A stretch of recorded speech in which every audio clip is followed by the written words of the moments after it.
me go to to the page so I can man the chat box a little bit. We live right now? We're live in the flesh. We just let everybody fill in before we begin to rock everything.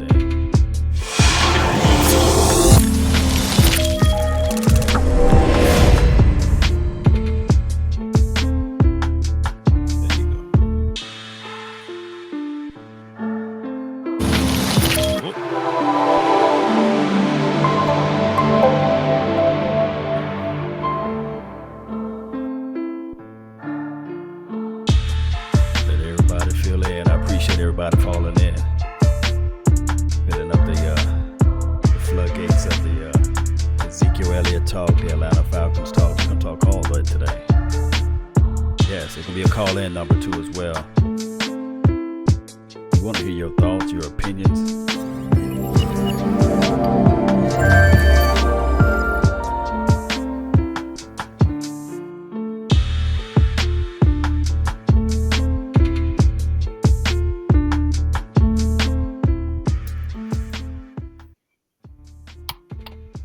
All right, let's get this thing started. Derek, you in the house? Yeah, I'm here. All right, and Vach, you holding it down? Yoski, woski, peaski, whiskey. All right, man. We're going to get this thing started one way or another. This is another episode, Dallas Prospects. Feel free to go to the website, support the website too as well. We got some big Ezekiel Elliott news out there, as we all know. But the main thing that we're going to talk about is this Atlanta Falcons. But we want to dive into the Ezekiel Elliott news first. How do you feel about that, Derek? What's your thoughts on the Ezekiel thing? Well, I mean, it's kind of been a can we've been kicking down the road since the start of the season. And I can understand from Zeke's perspective and everything, if he's looking at it and, obviously he's adamant he did nothing wrong. I don't know on that case. I don't know that we'll ever definitively know, but he feels strongly enough about it that he hasn't even worried about how much it's moving it back in the season. If he ends up serving the 6-game suspension right now, he's not coming back until I think Christmas Eve against who would that be against? Seattle, I believe. Seattle, yeah. That would be his first game back. So that's a significant thing when you're talking about coming back just a couple weeks before playoffs start. This is kind of the playoff push and everything. So 6 games without your star, that's an ominous kind of sign. But it's a shame to lose him. But on the other hand, the difference now, losing him now versus at the start of the season, we've had time to get guys like David Irving back, who would have been suspended at the beginning of the year. Sean Lee, Hitchens, they're back and healthy. Your defense has gotten better, particularly in the secondary, as they've kind of had time to, your young guys have had time to kind of come into form. So I think Dallas in that sense is actually better equipped to deal with it right now, even though it's a more kind of tenuous part of the season. Yeah, so this back and forwardness is just crazy. But like you said, like you lamented the fact that now the team is able to gel a little bit with some continuity with this offensive line. They know what to expect. They know it's possible for this team to run now. And then with the David Irving in the mix, yeah, that does sound pretty good. I see another comment, someone else coming in. Is that Joe? Joe, you in the house? Hey, what's up? What's up, man? Can you hear me? Yes, you're loud and clear, man. Well, since the news broke out, what are your thoughts and opinions on Ezekiel Elliott case altogether? It's just an overall, it's the same deal, man. It's fully compromised. NFL, Roger Goodell, they just continue to mishandle all the situations, everything. Whether it's the national anthem, Zeke, punishments.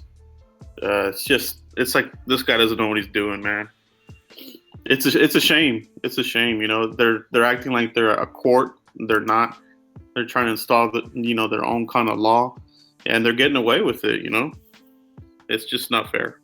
Not fair. And regardless of the Article 46, I think that common sense plays a major role. So I hear that the original case or the overall case is going to be December the 1st. That is when they actually will have the hearing and the actual ruling of whatever transpired. but I think that the legal system is going to lean on that docket number 46, or wherever that deal is for number 46. Article 46, that's what I meant to say. So, Vach, man, what's going on in your mind with this whole scenario? I think it's an embarrassment.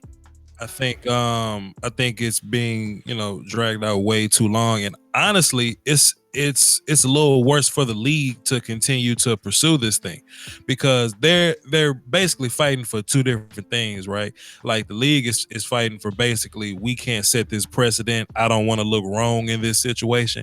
And Zeke just don't want to be labeled as woman beater. You know what I mean? Like, if you want to label me for flashing the shirt, well, at least say that. So then we can go, okay, you really want to sit me down for 6 games for that? You know what I mean? Like let's just be clear on what we're fighting about, right? The league just they don't want to be in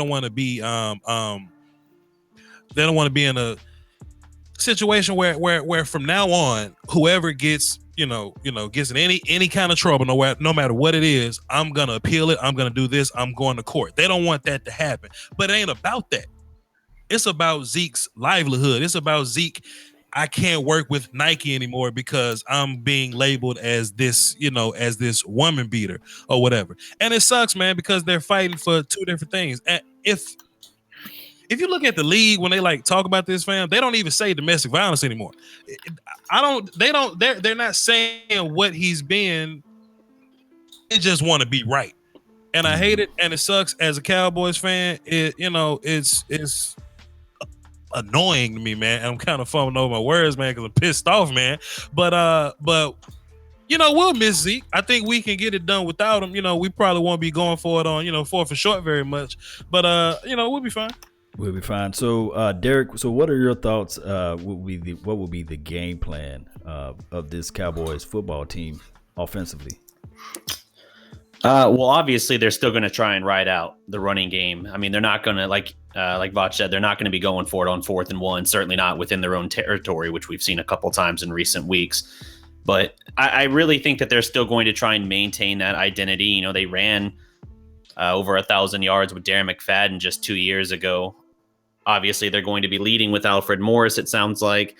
But I expect them to really try to keep the run game moving, because that's kind of the crux of this offense. You're going to see Dak have to take on a little bit more of a role, create a little bit more, I think. But really, it all still boils down to maintaining some semblance of that identity, even if more than likely you're losing that home run ball. Yeah, there's so much, man, things that I can just try to put in mind.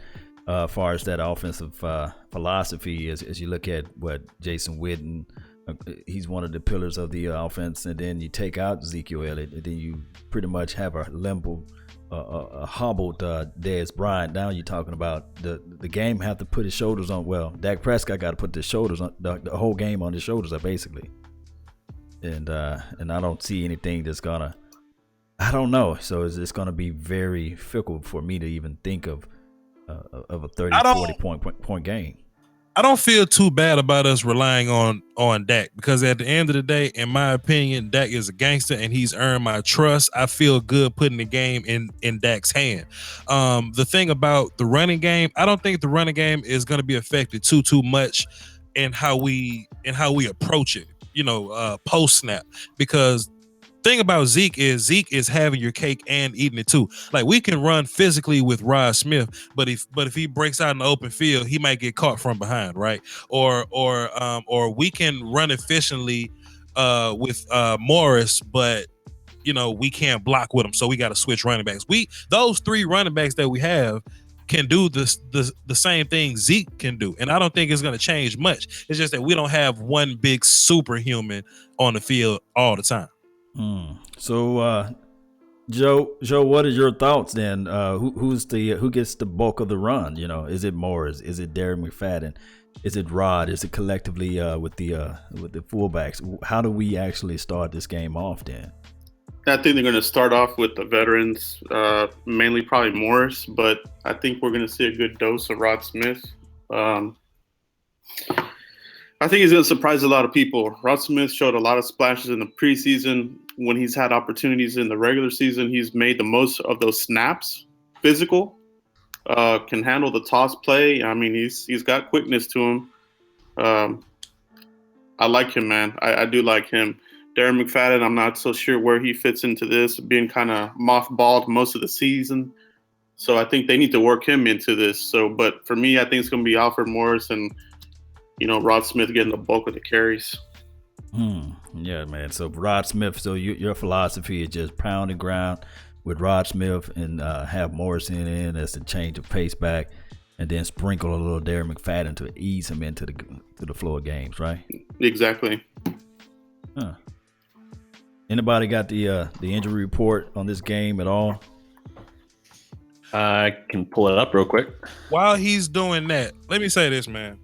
Like, Alfred Morris may start, air quotes, and he may finish, air quotes, but I think it's going to come down to which running back can catch and block and can probably be a little more dangerous in the open field. I think that's Darren McFadden. So Alfred Morris may get the job week, what is this, 10 now? He may be the lead guy week 10 in a sense of he's going to be the one that's going to he's going to have his picture in the CBS intros or whatever. But I wouldn't be surprised if Darren McFadden if he had more carries and more snaps, or he was on the field more, because when first downs, the Cowboys like to go empty. We talked about this a couple shows ago. They like to go empty, whether they motion a running back into the backfield or just leave him out as a receiver. Can do that, the other two can't. Catching out of the backfield, being a blocker, the big playability. McFadden gives you that. Mars likes to stumble with the little tuba music behind him. The little run slow tuba music. Like that's Alfred Morris, man. I mean, he lowers his shoulder and he finishes runs. Rod Smith is a little violent too. I think it's gonna come down to run, catch, block, and that's McFadden. So Run, catch, block, and I was hearing on 105.3 the fan Travis Frederick was going over like the skill sets, the cons and pros of each running back. He was saying pretty much Alfred Morris is one of the better zone runners that he ever played with, regardless of the fact, even he was teaching Ezekiel how to run in the zone. And McFadden was believe it or not, although he got skinny legs, he was more of a pound and ground type of guy. Put one plant foot and he would try to push forward and give that power shoulder, although it looks like he doesn't have that type of run technique or style. And then he said that pretty much Rod Smith is like the combination of both, or all three, basically. Man, Law, what does the film tell you? When we watch Alfred Morris get in the game on that third series and he gets caught behind the line of scrimmage and he misses a read and he gets caught from behind, you say, damn, where's Zeke at? Come on. Well, to me, I always say Alfred Morris looked like a refrigerator with legs, He looked like a refrigerator. Come on. Look, Travis, I like you, Travis. You're a great center, but I don't know if you're a good OC/film watcher, Travis. Just let it go, fam. Hey, anybody you got that scouting report on the injury, Derek? Yeah, I got it. So you wanting to hear the Cowboys or Falcons? I got both. We were I guess we would talk more on the cause I think Dan is coming up, right? Bonch? Dan is coming. All right, absolutely. Cool. So we'll just break down our team and then we have Dan to do his team. Sure. And phone lines are open. I think we'll have to just put the phone number in the box there. But y'all. The phone number is 515-739-1285. I'll say it again slowly. 515-739-1285. Access code is 309-104. And I'll be dropping that in the chat box just, every now and again. Okay, so the first notable entry on here, we got Cheeto was actually a full participant Wednesday, so it looks like his chances are very good of making his return finally. I think he's been out 5 of the past 6 weeks. So him coming back in potentially could give an added little lift to the secondary. Dan Bailey did not participate. Same for Dez. They list both the knee and ankle for Dez. Malik Collins was limited due to his foot, but that doesn't appear to be a huge concern. Tyron also did not participate. No mention on here of Terrence Williams, so they must, I guess he's full participant or something. They don't even have him listed on the injury report, despite him not being able to finish last week. Okay, so I mean that is the major deal right there. Those injury reports, and I don't understand why.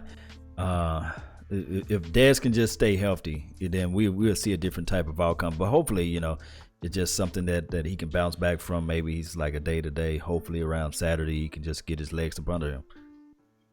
Man, It could just be me tripping, man. But I've seen Dak Prescott play his best football without Dez Bryant, bro. And I don't want to be that guy, but Dak Prescott is a surgeon and he gets the ball to whoever's open. I'm not really gonna panic that much, fam. I mean, I think Williams will be fine, but if Dez can't go, let's just get a healthy serving of Beasley, Witten, Bryce, and Terrence, and I'm fine with that. What about you, Joe? How you feeling? Man, that's how I feel about it too, man. We saw that stretch when Dez was out, and they were able to move the ball. They did it, and I mean, I think they won that Green Bay game last year, didn't they? Without him. Mm-hmm. Yes. Yeah. So I mean, that was a huge game, man. So I'm with Vouch on that all the way. I think he's really good at spreading the ball out to the players. Whoever gets open is gonna get the ball, and I'm all right with it. I'm not nervous about it. So do you guys think that they put Awuzie pretty much in a glass case or a glass bubble or bubble wrap, as you say? I meant to say, is Awuzie Claiborne Awuzie or Morris Awuzie or Morris Claiborne Awuzie? He's the next. What is Awuzie? He's somebody I would love to play strong safety for me, but he likes to lay down and go ouch. But I think if we can get that kid, if we can get those hamstrings right, man, I want that dude playing in the box. He's a big, strong warrior. He's not small. He loves to tackle. He's a maniac. I want that dude playing strong safety for me, bro. And he can cover. So we ain't got to worry about our safety getting caught up in, these athletic tight ends or slot receivers or something like that. He can't actually cover. Plus he can hit, and he's big. So let's just let him get healthy, man. I would rather have him in December than to not have him now or whatever. Anybody on the phone lines? We got somebody on the phone. I was just waiting till we just whatever. But let's get right into it. 256. What's happening? Who this? This Dark Knight, man. I called in before, man. What's good, fam? What you got for the show? Yeah. What's good, man? I just love talking football, man. And when y'all started talking about that, about what was it? About how Dak plays better without Dez, man. I kind of agree with you, bro, on that. I feel that. I feel like Butler gives us a little bit more deep down the field if he can get the field, you know what I'm saying? And I feel like Brown can give us something.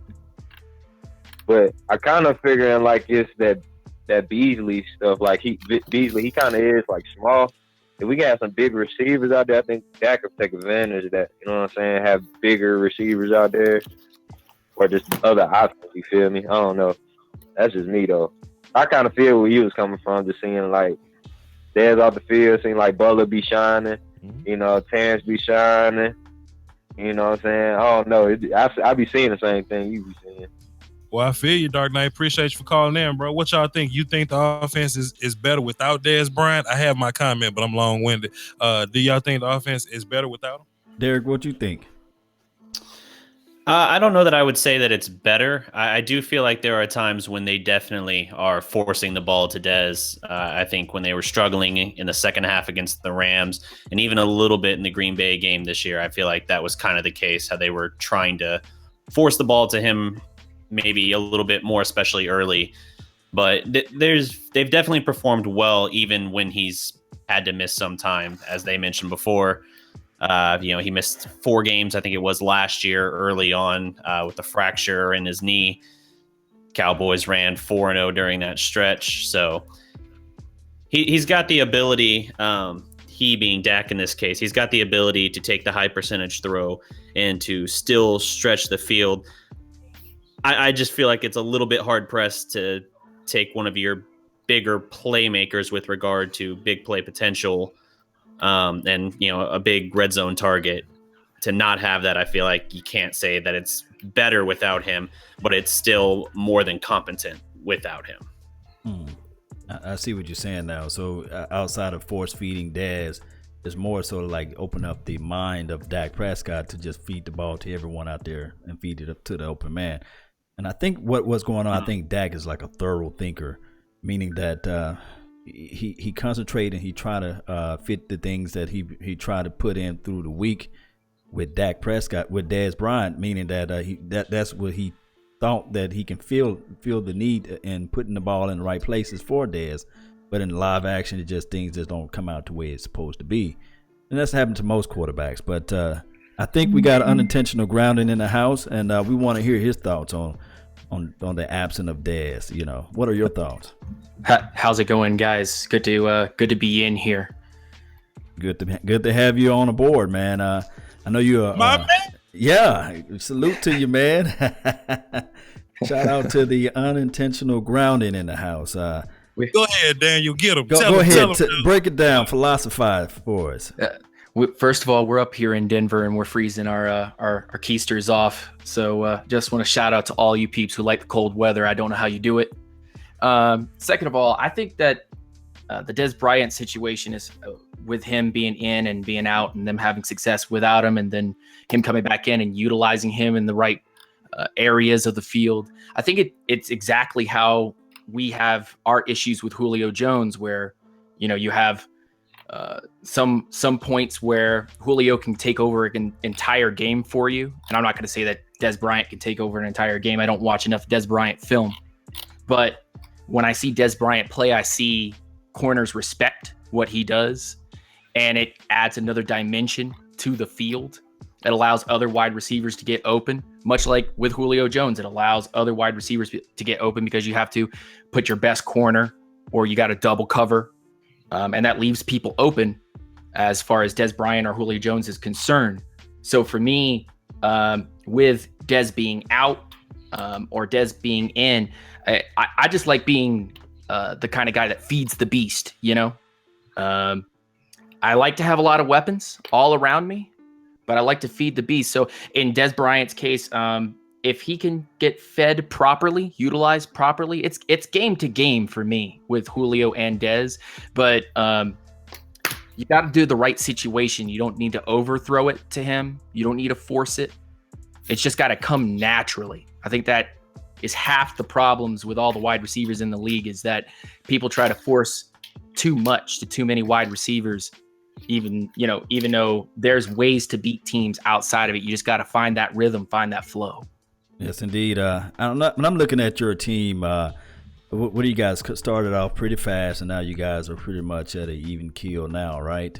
Some injuries was brought up, and I think that collectively you guys are missing your offensive coordinator or the guy who called most of the majority of the plays last year, and they was putting Julio in right spots, whether he motion out into the slot, whether he can play on the outside, or even put him in. I saw one time, I think it was against us, that you guys actually put him in as a tailback. So, I mean, that type of thinking will scratch an offensive or defensive coordinator head to the bleed. So, I think that Julio this year is having a step back. He only had one touchdown.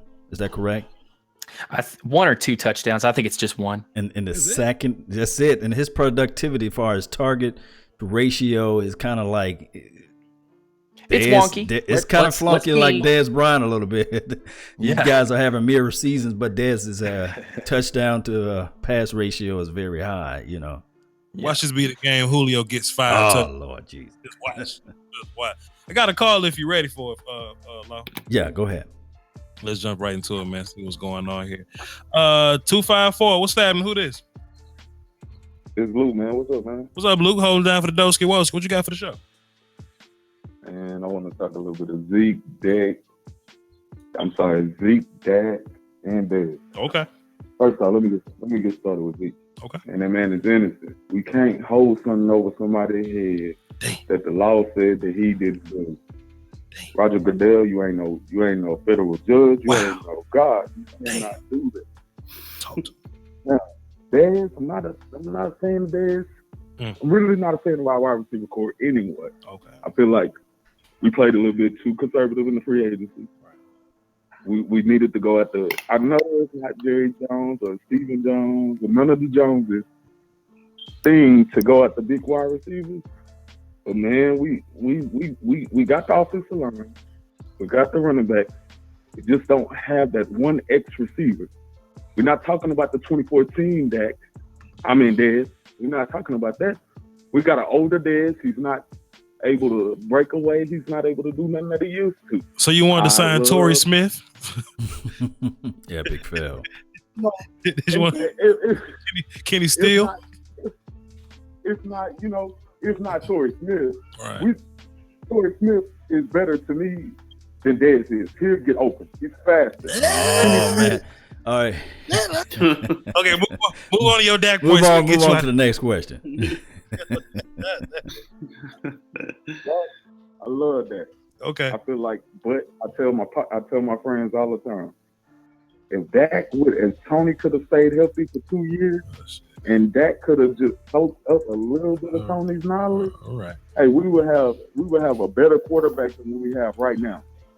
Now, I'm not saying that Dak has been great. Don't get me wrong, because I love Dak. Right. I think Dak in the future will be better and have a better career than Tony. He will have a good 2 or 3 rings. I'm hoping, because I'm a diehard Cowboys fan. Right. But still, I do think that he would be able to take Dallas over that hump as a Cowboy. But you sit behind some good players, a good quarterback at least, because our offensive our coaching staff is not good at all. The thing, well, what do you say? Man, let me go ahead and mute you, man. My man, thanks for calling though. Can I go first? Can I say something? Go ahead. We go down the panel. Oh man, my homeboy, man, he went from sugar to feces real quick, man.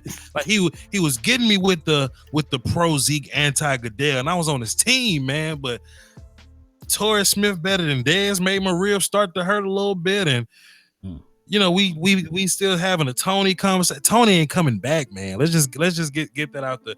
Tony, like Dak has taken some hits that Tony wouldn't get up from, and I know y'all will be having that same old story again, man. We got young Rain Dakota. Let's just stick with him, and let's not get onto the coaches, man, because we get real ungrateful when we talk about these coaches, and I can feel it busting my butt off. So let's not get into that, but. I'm gonna let y'all get back into the Falcons talk or whatever y'all wanted to talk about the call. Whatever y'all want to do, go ahead. I'm just man. Derek, what your thoughts on that? Well, I mean, I do feel like at times I agree in the sense that we are a little bit conservative. As Vach was saying on the whole Romo thing, yeah, would it have been nice perhaps if Romo had been able to stay healthy? Sure, but the whole thing is he couldn't. That's why we had to put Dak in. And we're fortunate enough, obviously, that we're not hurting at quarterback right now. We don't have to go through the same kind of growing pains everyone else does. I mean, look at the Browns if you want to know how bad it can be waiting to try and find that next quarterback. I mean, Dallas had that after Aikman all the way up until Romo, really. So you gotta just look at it for what it is. Would it have been nice for Romo to be healthy and to have time to mentor Dak and maybe have one more good run? Sure, but that wasn't the reality of the situation. So we got to move forward with Jalen Smith, like he says, clear eye view and just roll with what we got. Let me ask y'all a question, man. Would y'all rather have Ryan Switzer, Terrence Williams, David Irving, and Zach Martin, or Alshon Jeffrey, Jonathan Cooper, Benson Mayowa? You see what I'm saying? Like we needed to address the wide receiver situation, right? So we drafted Ryan Switzer. He's gonna grow up. Don't worry about it. We re-signed Terrence Williams for a smooth $4 million, $3 million, something like that. If we were to get Alshon Jeffrey, he's like franchise tag 1 year, something like that. That's like $8, $9, $10 million. We got to pay Zach Martin. Lawrence got 10 sacks. What are we gonna do about that? David Irvin got 7 sacks in 5 games or something. Mm-hmm. Like, look, man. I understand you want more where we lacking that, but this ain't Madden. We can't be great everywhere. And Dak is the type of quarterback where he can get it done with non-all-star level receivers. The receivers we have aren't bad. Like, we're averaging 30-some points a game with the receivers that we have. So let's not be, let's not get into that though. But you need Zach Martin and you need pass rushers on defense. So it ain't nothing we can do about that. Pass rushing is the key. So, Joe, I haven't heard from you, man. What's your thoughts on everything? Joe over there, Joe is agreeing with me. Everything I'm saying, he's agreeing. That's why he ain't saying that. Tell him. Nah, I believe in Dak, man. I've moved on from the whole Romo deal. I mean, that thing's over. Concentrating here on Dak Prescott, the Dak Knight. He's good, man. This guy's the real deal. Carson Wentz getting all the love, and they're riding that nut. But man, it's Dak time, man. He's going to show these guys what he's about. No doubt. These guys are sleeping on him, man. All right. So, unintentional grounding. What I want to hear from you guys is, what are your game plans against the Cowboys? How do you guys try to defeat the Cowboys? Please tell us your strategies. Oh boy. So you guys can send it straight in and be like, this is exactly what's going on. First, can I clear up two things? Is there cussing on this show? We try to keep it PG-13. Okay. All right. Second of all, I was brought in here to be a wrestling heel, right? I wasn't here to be a face, right? Well, go ahead, do your thing. Shoot a promo. Well, here's my promo. Tony Romo ain't shit. So I don't know why Cowboy fans are still stuck up with Tony Romo. You got Dak Prescott. What in the world?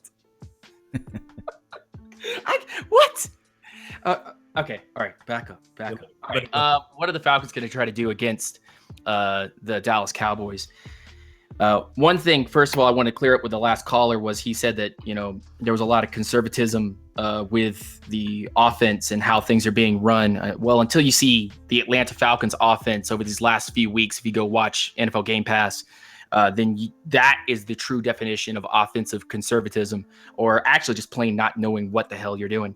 But to be honest, if Atlanta wants to, I wouldn't say control this game, but if they want to go in with a fighter's chance, with a hope that maybe they can get a lucky punch to the jaw, they're going to have to do what they've done against, and unsuccessfully, obviously, against this Carolina Panthers team. But they're going to have to do what they did against Carolina previously, not this last game, but last year, where they were spying on Cam Newton, which is what they're going to have to do against Dak Prescott. Make him throw the ball, rely on your corners, and hope that pass rush is there, since Zeke is not in the game, correct? I assume that he's definitely out this week. Yeah, I only assume. If the owners themselves apparently don't strangle themselves across from each other's boxes, then that's the fighter's chance that we've got to have. Our defense is not terrible. It's so young. It doesn't have the leadership that I think a lot of other teams have, where a vet presence is there telling them that, it's not as bad as it seems. The offense is really the only thing that's holding this team back. 4-4, and this team should be probably 6-2 or something like that, off of close games, off games obviously that should have been won, but shoulda, coulda, woulda. That's not the point. Point here is that Dallas right now can come into Atlanta with an anemic Atlanta offense and play decent defense, maybe even above average defense, and stop this Falcons offense. I don't know, Falcons fans don't want to hear that, but until things change, what's the definition of insanity? Doing the same thing over and over again and expecting a different result. Mm-hmm. That is the Atlanta Falcons right now, constantly trying to run this ball and limit throwing the ball to Julio Jones. I've said it on my show, and you can go check out my show on YouTube, where I've said multiple times that the game plan to beat teams like Dallas and stuff is just be consistent. And here we are about to play Dallas, and this team's not consistent. Defensively, offensively, special teams. Coaching has not been consistent. And what's one of the fundamentals? I'll ask you guys, what is one of the biggest fundamentals when you put together a team, even if it's a brand new franchise or it's been here since the 1920s? What is the most important thing for your team total? I would say, of course, the generic answer would be winning all three phases of the game. But I like to go with setting the pace and the tempo of what are your identity. And I think that collectively what you're saying is that the Atlanta Falcons this year just don't have an identity. Whether or not, the shark is drinking again, the Sharkeezing. He's on the sauce, man. But not to just throw him under the bus, but what is his identity with his offense? Are they a run-first team? Or are they a Julio? I'm gonna force feed Julio, but I'm coming from the old school philosophy is that the play action run, set up the pass. You don't pass to set up the run unless you got TB12 on your team or somebody of that ilk, and there's just rarely teams that have that type of philosophy. But I think that if your team doesn't set the pace or the tone, and then the Cowboys get the ball like we do and establish the run. And then you're on the opposite side. If we establish a run on the opposite side, you got Sean Lee, number 50 in the middle. It's OVA. Yeah, there's just no identity with this team right now. And the game plan for this particular game against Dallas at home is to be consistent. And if we can find rhythm and be consistent, the turnovers will come. The touchdowns will come. Let me do a quick scouting report on your team, right? The sack leader is 4 sacks into the game, right? He got 4 sacks. Yeah. Your secondary is pretty relatively a young secondary, so this should be collectively a big game for Jason Witten, regardless of the scenario. I don't think you guys I think Neal is a good hitter, but I don't think he can cover out in space as well. He's like a better JJ Wilcox to me. Am I right, Vach, or am I off base? That's a bit aggressive because JJ Wilcox is pretty bad, but I like Neal a little better than that. Neal can hit. Neal can hit though. Neal can hit. Now, time out 1 second before Vach answers the rest of this, because this man and me and Vach go back and forth on the Neal talk. So you shouldn't have started that. That was first a round. big mistake, Law. Come on, man. Come on, break me down, Neal, man. It's not a first round pick. You can be a 4th round pick and be productive. Our quarterback, Sarf, 4th round pick. Be good and not be drafted in the 1st round. It's okay. Kareem Hunt is not a 1st round running back. He gets caught from behind, but damn it, he's productive. Neal, he can't cover. He can run though. He's aggressive. He's angry. He fits that scheme. He ain't no 1st round pick. He ain't Malik Hooker. He ain't Jamal Adams. Put it like this. Would you trust Neal on Beasley? Can Neal cover Beasley? Can Neal cover Witten? I'm waiting. Beasley gonna eat Neal up, but Neal would knock Beasley out if he don't get down before he come. No, I think when you have Keanu Neal, you're not particularly putting him in a lot of coverage. You really aren't. 515-739-1285. Go ahead. All right, let's scout and talk right quick. Joe, what are your thoughts, man? What are your thoughts on this Atlanta Falcons defense? Honestly, I haven't been watching much in Atlanta football. NFC South. His phone's breaking up. What's going on? Who's going to take that division? I still don't think anybody really stands out.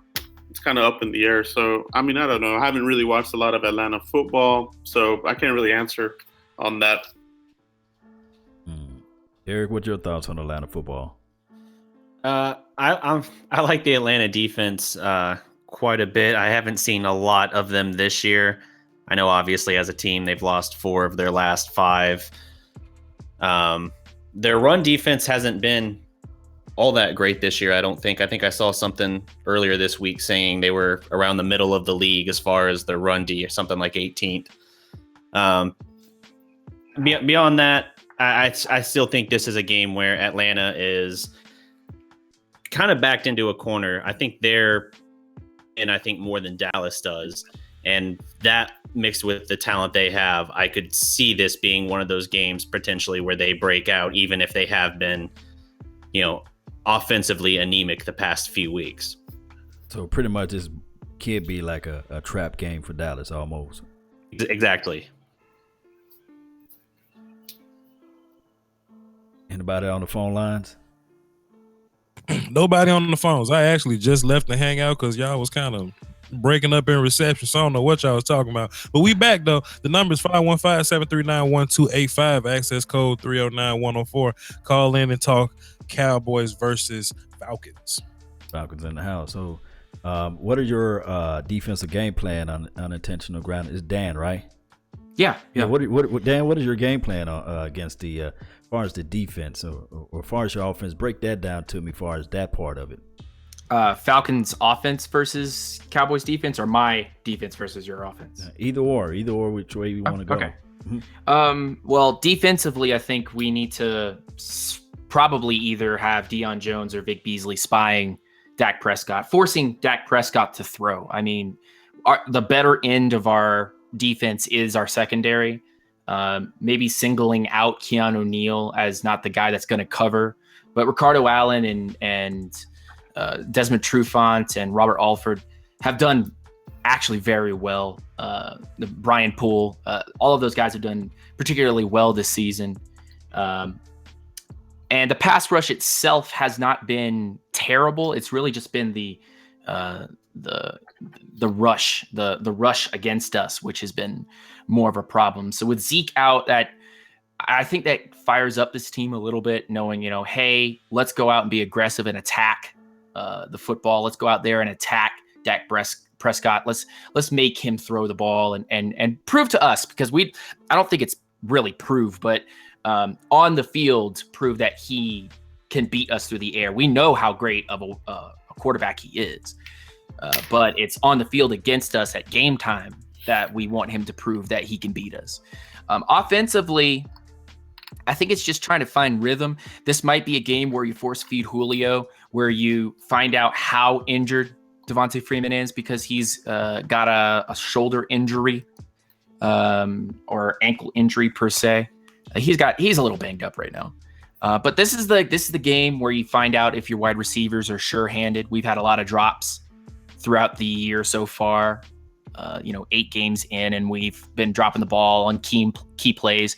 So if we're more consistent and more reliable in situations on third down, especially against this Cowboys defense, which I put respect out to. I haven't watched a lot of Cowboys games, but I know not to sit lightly on a team that's hungry and thirsty for wins. So I'm of the mindset that if we go out there, it's using Tevin Coleman in the passing game. It's hoping that Hooper can begin to catch a couple balls. Sanu has always been reliable, so throw a couple to him, and probably hitting Julio a bunch this game if he's healthy enough, because he's a little banged up. The confidence right now in the pass blocking for our offensive line is shaky at right guard. So I think that's a big point of emphasis for you guys to attack, especially with this rookie right guard. He's a second-year player, but this is his first year actually getting starts. I think this is a point of emphasis for you guys to attack us. So I'm kind of giving you guys a 2-for-1 here, because it's like, what do you guys need to do to beat Atlanta? You guys need to attack our right guard and make us become one-dimensional, because that's where we become inconsistent, where we start panicking. And on defense, I think you guys need to establish the run game. I cannot remember for the life of me who your second and third running backs are, but they need to run hard this game, because there is a leaky pipe there that can bust if you get one good play. It will go off for 60 yards, because there's at least one of those every Falcons game. So I would not be surprised if you guys come in to pin your ears back, run the ball, and hit a couple of your sneaky wide receivers to kind of bust that pipe per se, and get a couple of quick touchdowns. That seems to be one of the problems with Atlanta right now, is just right there in the front 7 against the run. But if you guys are going to pass the ball all day, if you guys are going to become one-dimensional, you're feeding into Atlanta with Tat McKinley and Vic Beasley and Grady Jarrett and a plethora of others that are good at rushing the passer. But just not great at stopping the run. Okay. Do you think your front seven on defense is a physical bunch in terms of run defense? Do you think that they play the run really well? I think that with the addition of Dontari Poe, and he's had to drop weight and become a different player. He's not as consistent as we thought he was going to be. Grady Jarrett has done well against the run, but he needs a running mate with him, and Poe has not stepped up to that level. And then as far as the edges are concerned, I see a lot of penalties coming against the run. So we go after the run, we go to stop a running back, and we're the ones that are holding. We're the ones that are causing face masks. We're the ones that are causing extra yardage to be toppled on top of that. So because I think if we can if we could be dominant blocking up front, the running backs really won't matter. And that's just something I'm looking at the next few games, is not so much of the Zeke, but can we block the fronts? And I think if we can do that, then the running backs will have success, right? And then our line has gotten better over the weeks anyway. So that's just something to think about. I got one more question for you, Dan, and we can kind of move on to whatever Law wants to do. I'm just kind of taking show over. Do you think the Falcons can do some imaginary Madden type of stuff? Do you think they wish they can just simulate to the Super Bowl again, and that tiresome, that fatigue is kind of they're lacking this edge that they played with last year? When you're playing for your first Super Bowl, you play with a certain edge, a certain nastiness, a certain ass whoop. But when you get there and you go, man, I wish I could play that one game again, then they throw 18 or so other games in front of you, it can make you go, ugh, I just kind of want to play the Super Bowl game again. Do you think that's kind of why the Falcons aren't the Falcons that we saw last year? I think that the Falcons that you see this year are the Falcons of 2015, the ones that were trying to learn what identity they were. And then once they learned that identity, they jumped into 2016 with a purpose and a fire in their bellies. And it was actually supposed to be a year where they were going to not rebuild, air quotes, but unseen air quotes, but they were supposed to be taking the next step, not go to the Super Bowl. They hit the Super Bowl, and as a young team, fiery, ready to do this, when the vets let you down and then you go into the next season and you've got to relearn your identity, I think that hurts. It's not just the Super Bowl loss or hope, or wishing that you could be back in that moment or be back in that moment again and get another chance at it. It's just there's no identity there. So there's no fire and there's no drive to do this. I know there's players on this team right now. Ricardo Allen is one who is saying that, there's players doing too much, players doing other players' jobs. They're trying too hard when they should just be letting it go like we did in 2016 and just let things happen and the flow of the game. I know those of you that are in this council chat, whatever here, who did play football or play any sports unprofessionally or professionally, know that when you're just in a rhythm, when you're in your zone, when you're in your game, nobody can beat you, right? And right. And now when, you come off and you have had a dramatic event happen, or you have had a new learning experience to go through, it kind of pumps the brakes on your drive, your ambition, and your fire, and whether you can be consistent or not. And I think that's what's wrong with the Atlanta Falcons right now. I don't think they wish they could be back in the Super Bowl. I think they wish they could figure out what is wrong with them. Like it's just some kind of common cold that's going around the entire locker room, and everybody's catching it. Oh, I can tell you exactly what's going on. Continuity plays so much, and you get rid of your offensive coordinator. You get rid of the vocal, quote unquote, the leadership on the defensive side of the ball. That was Farini. I think he played for you guys last year. And you get rid of those guys, and it all joins. It all comes together, So that's what happens sometimes when you get rid of a defensive minded leadership and you get rid of your offensive coordinator. So Man, go ahead. that was a fantastic question I asked. Law, we got a call. You want to get into that? Yeah, get into it right quick. Let's get it. 817, who this? Yeah, this is Barry B. What's up, Barry B? What's good? Hey, what's up, man? I love the little round table discussion y'all been having.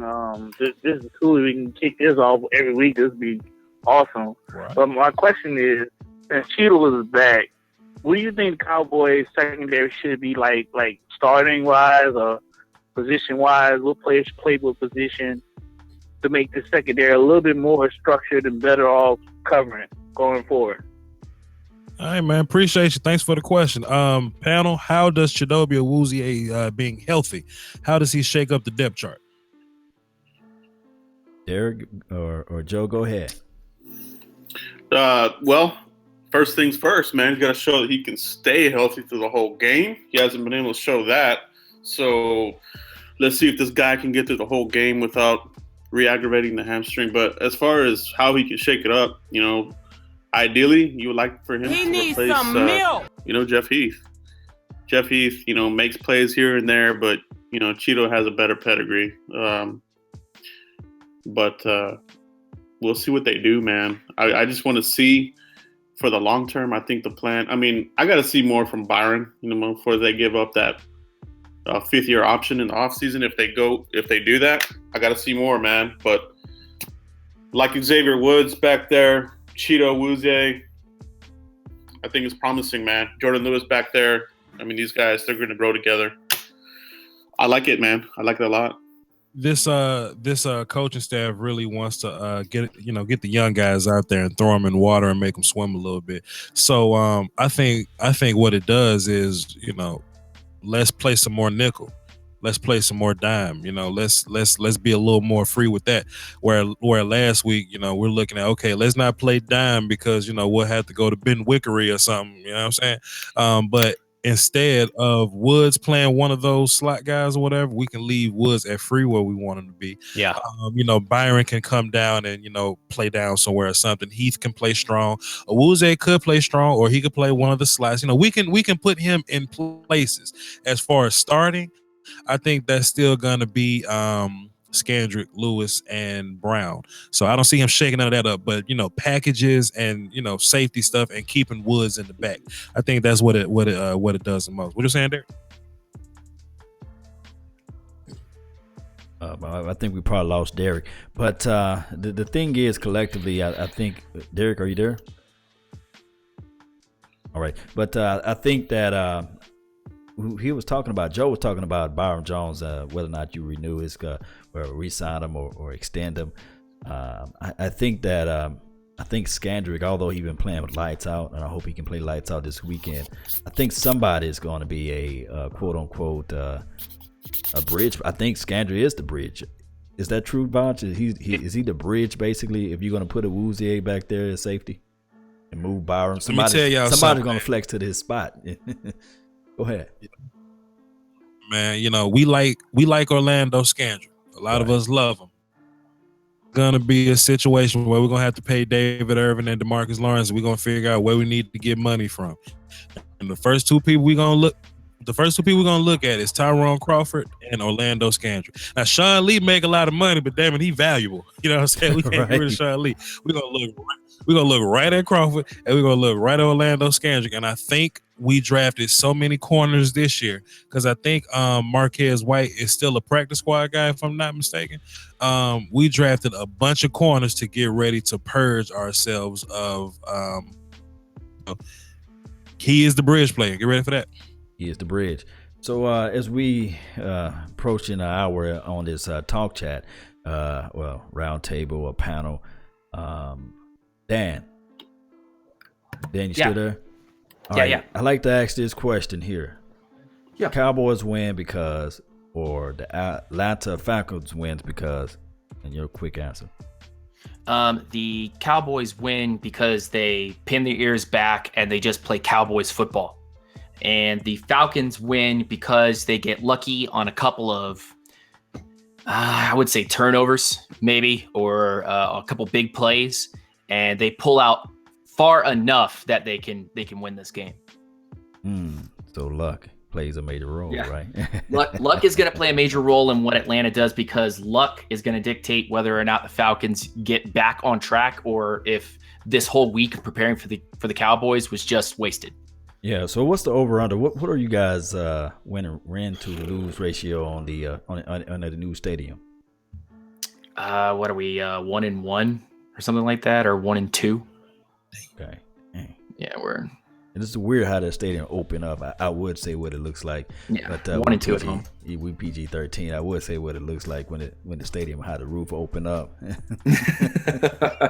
When I was looking at it looks like a camera lens. A camera lens. No. Hey guys, when you guys Google, man, go Google the Atlanta Falcons stadium and how it opens. It just let me do that. Let me do that because I'm terrible. I say, just Google it. Joe, man, the Cowboys win. I will say that it's a unique design. It's interesting, but the concept should have probably run through a few more waves of testing before they decided. You know what? We're gonna spend $2.1 billion on this. Ain't they all built like? Oh, buddy, man, I can't deal with Atlanta, boy. And time out 1 second.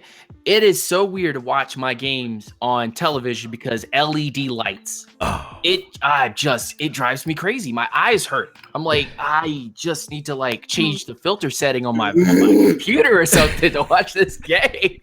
Chick-fil-A. Chick-fil-A, yeah. Chick-fil-A, no Zaxby's. What's up? Yo, buddy. Man. Joe, the Cowboys win because, or the Atlanta win because? What's your thoughts? I think, man, it's going to be based on us, man. We're going to win because our offensive line is going to dictate this game. We're going to manhandle those guys. And I feel good about it, man. I feel good about where the Falcons are at right now versus where the Cowboys are at. I know we're missing Zeke here for a couple games, but I like our defense. I think, those guys starting that rookie right guard is going to be a disaster for them. David Irving's going to eat that ass up and might even get closer to catching DeMarcus Lawrence with the sack lead, all right? So I'm happy about that. I'm pumped about it. How the Falcons win is if the Cowboys do too many mistakes, man. They got to have a clean game here, especially with Zeke out. Can't have turnovers. Can't turn it over. So I think the Cowboys, they just can't beat themselves in this game.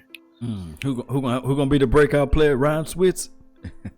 You better not drop that ball, man. No, yeah, Switzer. I don't know about that guy. Derek, I see you in the house, man. The Cowboys win because, or the Atlanta Falcons win because? I'm gonna go. This one's a toss-up for me, just because I do feel like Atlanta is the more desperate of the two teams, and a lot of times that's a comfortable way to lean.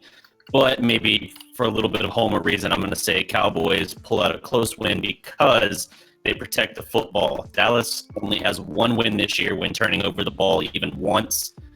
That one came in the Washington game. Obviously, Zeke fumbles on the first play of the game. So I'm going to say Dak Prescott has a big game. More than anything, he protects the ball, doesn't make a silly interception. And I think Dallas pulls out a close one, something along the lines of 34-31. Oh man, you've been so close on these dang on scores, man. I'm nervous. Oh, wow. Vach, man, why the Cowboys lose or why the Cowboys win, and why the Atlanta Falcons win and why they lose? See, Law, this is why you're such a great host, because I'm long-winded and you always make me go last. I noticed that. If the Cowboys win, Dak and Sean Lee. If the Falcons win, it'll be Matt Ryan and their whole defense or whatever. It just depends on what we're able to do. Can we control this? Like if we get in the red zone on the 5, we score a touchdown, but there's a flag holding. Damn.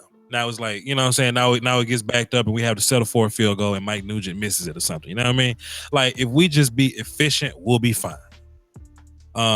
Meanwhile, if Atlanta goes crazy and Sean Lee doesn't show up, as the Terminator, we're gonna have a long day. So I just think it's up to Dak and Sean.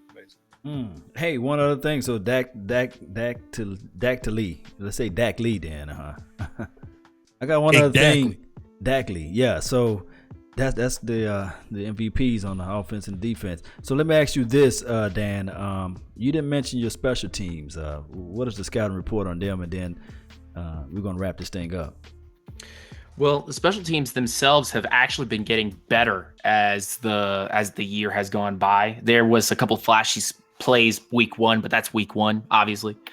But as the weeks have been going on, the special teams have been closer and closer to breaking out a touchdown return, a kickoff return for a touchdown. We almost saw that in the last game and the game before that, but there were some flags.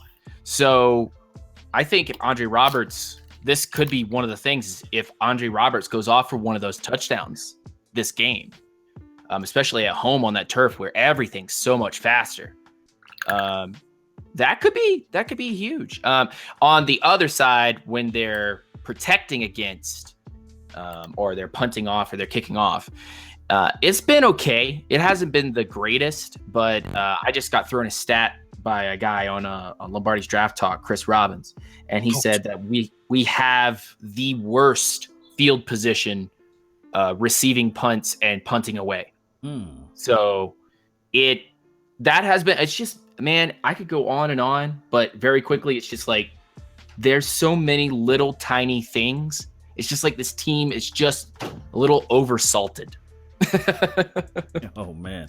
So that's crazy. Didn't I see your kicker on the injury report? Is that correct? Did you mention that? Yes, he did hurt his calf or something like that. But they said that he practiced today and he was ready to go. Oh, okay, cool. All right, so as we finish this show out, it was a pleasure, man, having all you guys on the panel. Joe, where can we find you at, brother? You can find me on YouTube. Just look up Cowboys blog and we'll pop up right there. Also on Twitter, Instagram, it's Cowboys blog net. Hit me up. I'd like to talk to everybody here, man. I'm not shy about talking with people. So hit me up, man. Appreciate the shout out, Law. No doubt, man. You guys go follow his page. Derek, man, where can we find that Dallas Prospect at? You can go to thedallasprospect.com. You can also find us on Twitter at Dallas Prospect. We're also on Facebook. New sports pop culture website, just kind of looking to grow the network and work with as many talented sports writers and commentators as we can. So it's been a lot of fun joining in on these. And Dan, man, where can we find you at with the plan, man? Where we can find you at? You can follow Lieutenant Dan on Unintentional Grounding on YouTube. You can also find us at UNGR_show on Twitter, as well as Instagram on Unintentional Grounding. Instagram. So win, lose, or draw, will you want to do a post-game show or join us back on a post-game? Or how you want to do this deal? Heck yeah. I would be I would be super happy if you guys do it like Monday, because I'm actually on Sunday I'm flying out of Denver and coming back here, so I may not actually even get to see the game. Oh, no doubt. I'll have the game posted Sunday night, and I'm planning on doing the post-game show Monday, but I may do a small snippet after the game. So yeah, we'll hit you up. And last but not least, Vouch, man, where can we find you? Where can we locate you, man? What's up, man? VOCHLOMBARDI. You can also find me at Ambar's Garcia's house, Netflix, and then chilling. Falcons Stadium. Yes, indeed. I'm not even gonna say anything. I'm just gonna let that go. Gonna let it go. Amber Garcia. You better. Hey guys, I thank everybody for tuning in, and remember, you're listening to nothing but the best. Salute. We're out. Peace.